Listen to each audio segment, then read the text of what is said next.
Good morning to all of you. I am Neetu Gehlot from St. Andrews Institute of Technology and Management, Gurgaon. I am from the Applied Science Department and my subject is chemistry. Today I am taking my 14th lecture, in which lecture we are discussing about the synthetic drug, which is the last topic of our second unit. And now I want to starting the new topic from the unit first. That these are the periodic properties. Here the general introduction or some properties also. So now, so now come to the topic. The my first topic, which is going to discuss.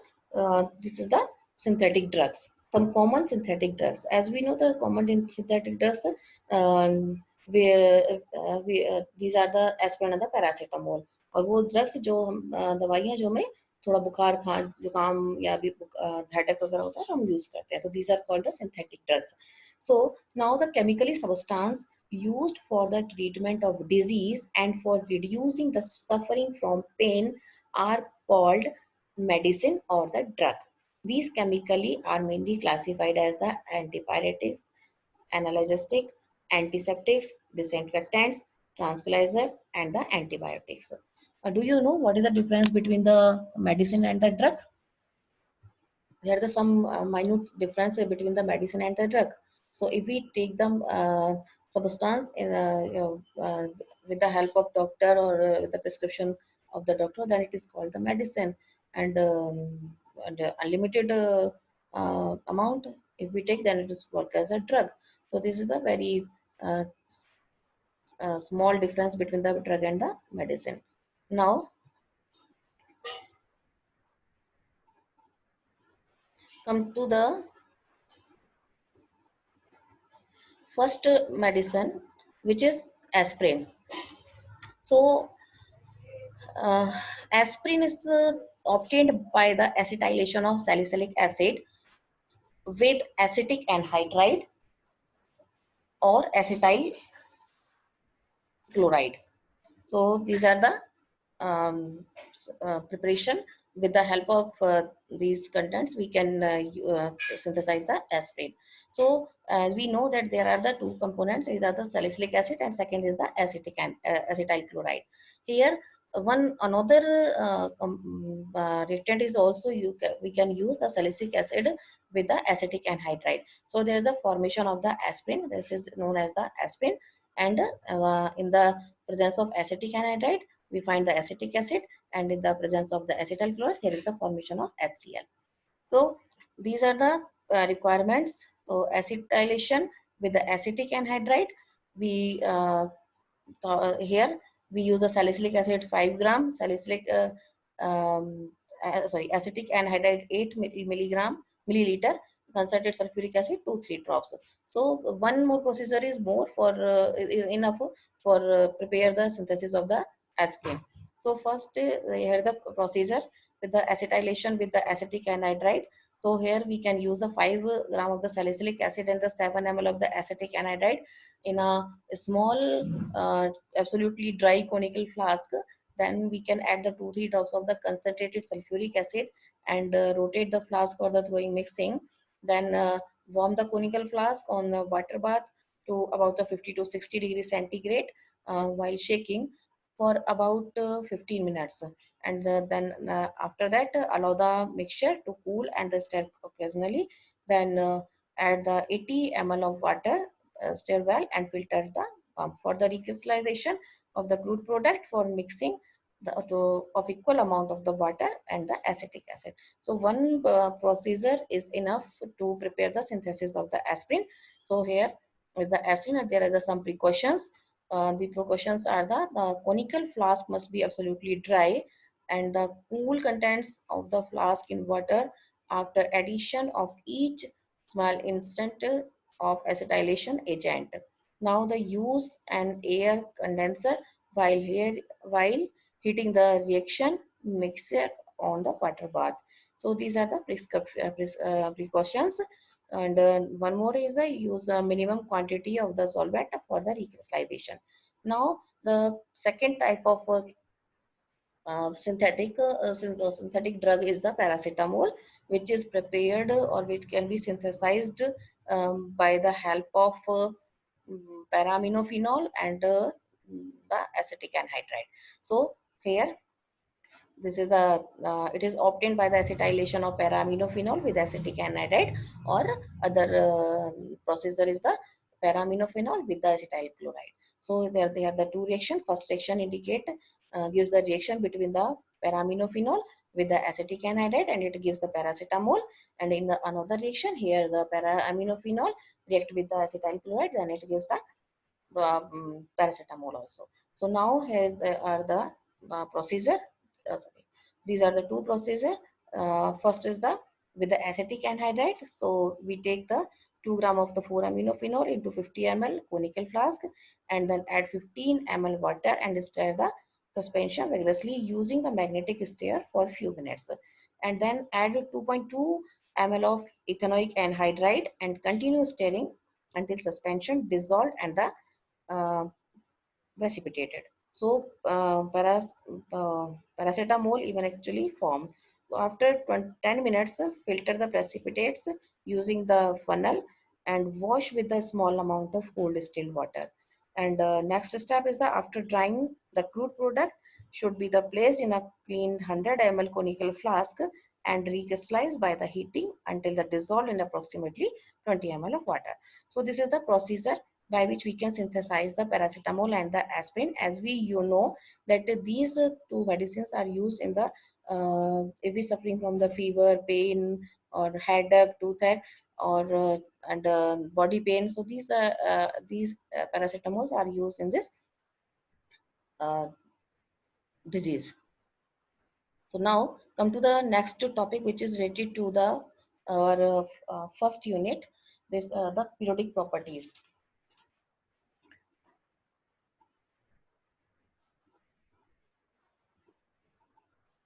Now, now come to the next topic, which is related to the periodic properties, and it is our first unit. So here the properties which are directly or the indirectly related to their electronic configuration and which show a regular gradation when we move from left to right in a period or from top to bottom in a group are called the periodic properties. So we know the periodic properties means there is a variation in the uh, properties is called the periodic properties.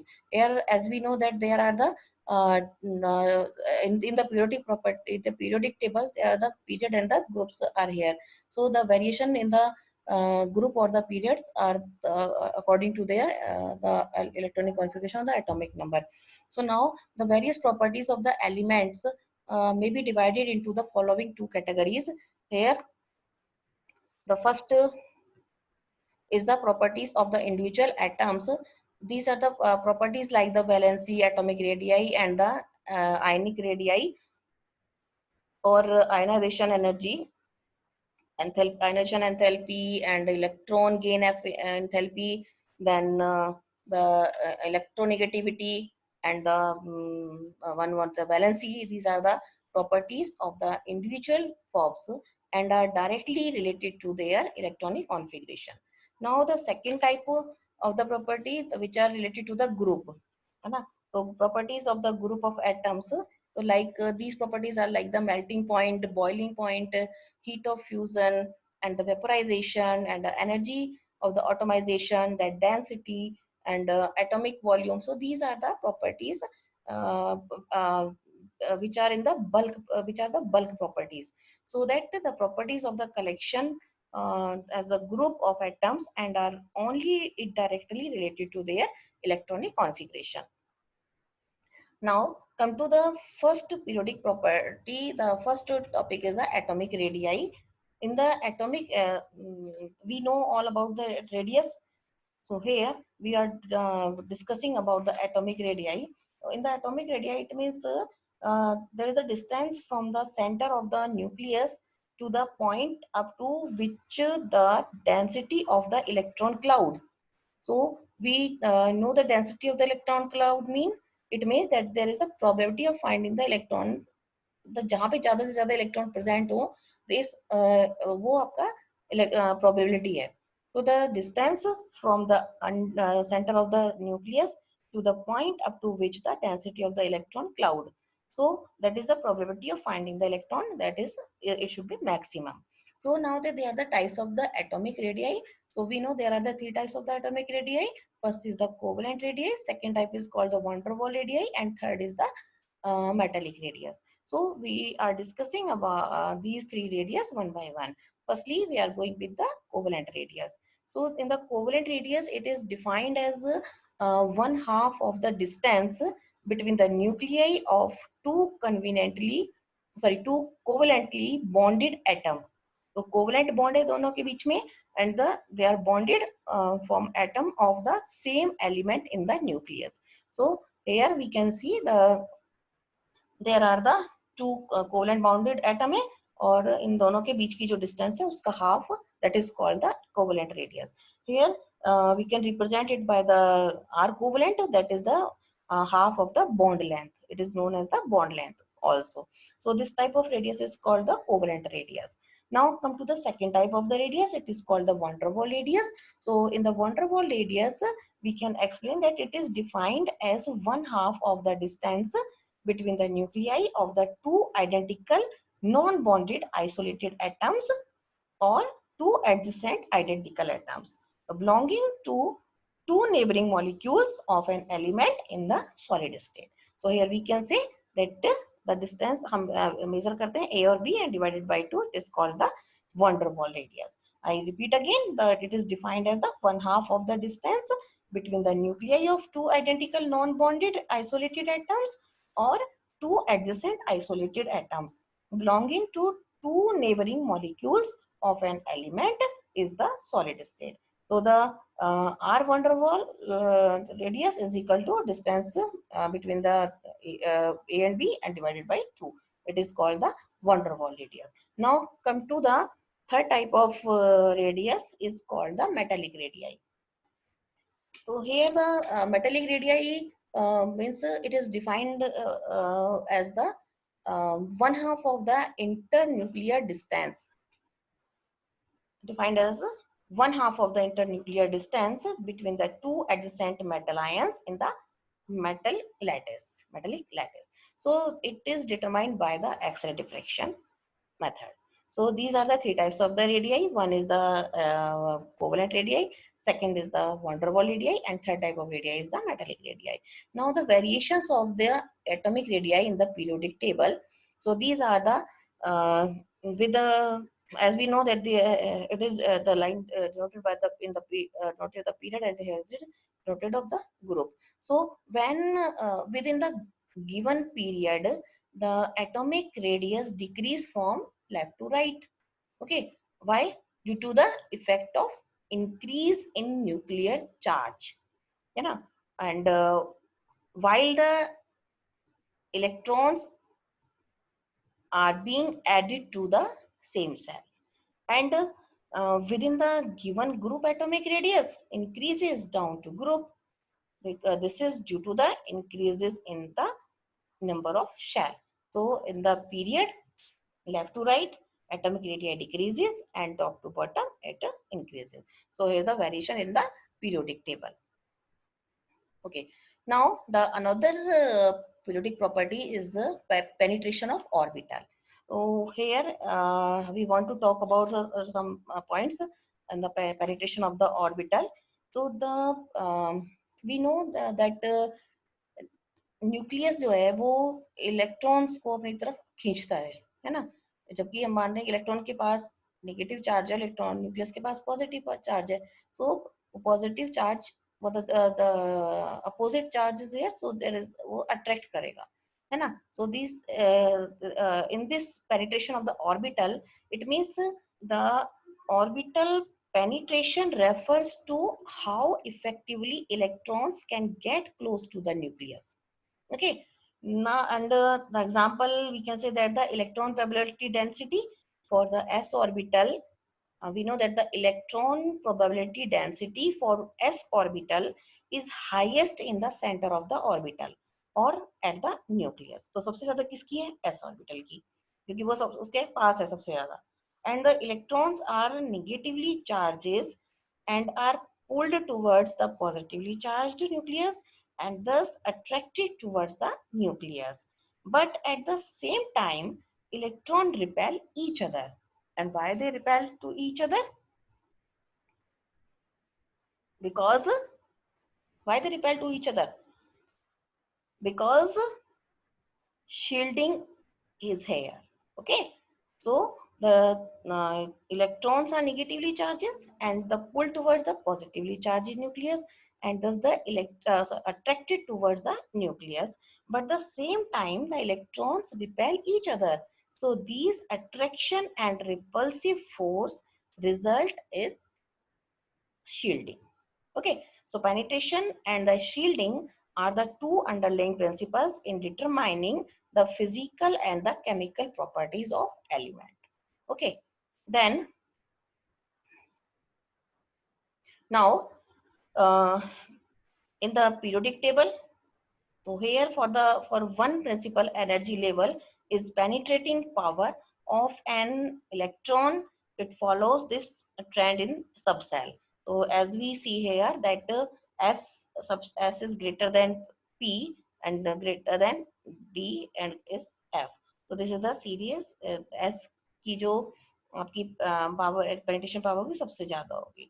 And overall the penetrating power of an electron follow this trend. So here is the, we can see there is the according to the energy. So this is the in the the penetration of orbital according to the periodic table. So now I want to discuss I want to repeat the lecture. In this lecture we are uh, we are talked about the some synthetic drugs. So these drugs are the aspirin and the paracetamol, and there is the, we know that the synthesis of the aspirin and the paracetamol also. So here the other two syntheses are here. So one is enough for prepare the for your exam, and we know the uses of the aspirin and the paracetamol also.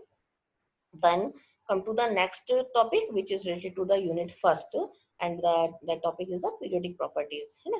So इसमें हम लोगों ने discuss किया है कि what are the periodic properties, and the properties of the elements may be divided into the which categories. So these categories are the properties of the individual atoms and the properties of the group of atoms. Then come to the atomic radius. We know about the atomic radius, that there are the three types of atomic radius. First is the covalent radius, second the van der Waals radius, and the third type of radius is called the metallic radius. So here we have already discussed this type of radius and what is the effect in the periodic table of the atomic radius. Then the penetration of orbital is also here. Now I want to stop the lecture. If you have doubt, then contact with me. Thank you.